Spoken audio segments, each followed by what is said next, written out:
各位同学，大家好，谭老师。今年的铁路考试报名已经结束了，今年还是非常踊跃的报名人数，而且很多人都跃跃欲试。我希望同学在最后冲刺阶段能够得到正确的分数。其实呢，很多人都忘记了一点，考铁路啊，在左级的部分，不管是任何一个组别，都是考选择题。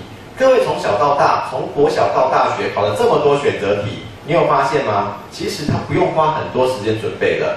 如果你平常都有在念书，我相信关键成败还是集中在最后的3个月。也就是说，今年考试是在6月份，6月的15号要考试，你要往前推1个月到2个月，其实是这个关键成败时间。也就是说，从4月15号之后，你做了什么事情，这中间所产生的分数才是真实的分数。选择题强调的是什么？记忆，强调的是熟悉，强调的是做题速度与技巧。所以呢，你这个时间点内做的事情，一定是为了选择题拿高分而做的。在这之前，你所念的叫做累积，也就是说，你把实力累积下来之后，在最后一定要做一次总整理，转换成什么？转换成考试的分数。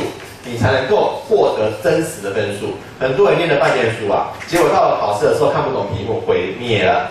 很多人念了半天书啊，到考试的时候因为做题技巧太慢，结果做不完，毁灭了。中华民国所有考试都是限时作答的啊，有没有跟你讲说考卷拿回家，你回去做1天再交给我？没有，现场选择题1个小时完成50题，请问你够不够快？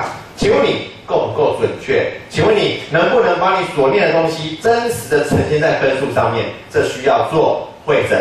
所以我建议同学在最后的关头上面，在这个时间点内，如果你自己无法自己处理，我会建议同学参加补习班的冲刺课程。什么叫冲刺课程？补习班安排老师帮你做最后必考重点、常考范围总会诊。你最后这1个半月、这1个月全部在念什么？全部就在念这些常考内容、必考内容。再来，补习班给你大量的练习，选择题你只要做题能够做得快的人，都是练习多的人，再给你模拟考试，让你能够多一些临场的实战经验。到考场去才不容易慌，才不容易出错，你当然呈现出来的分数就会高。以运输营业组、车辆调度2个热门类科来说，平均的考取分数都要将近85到90平均分。换言之，你容许的错误空间，每一科只能控制在5、6题以内，你势必要题都要有把握。所以建议同学，在你过去的累积的范围已经读得很熟的情况下，你这里有几分无法掌握，我建议同学来参加冲刺班，掌握实际上榜应有的分数，冲刺一次上榜。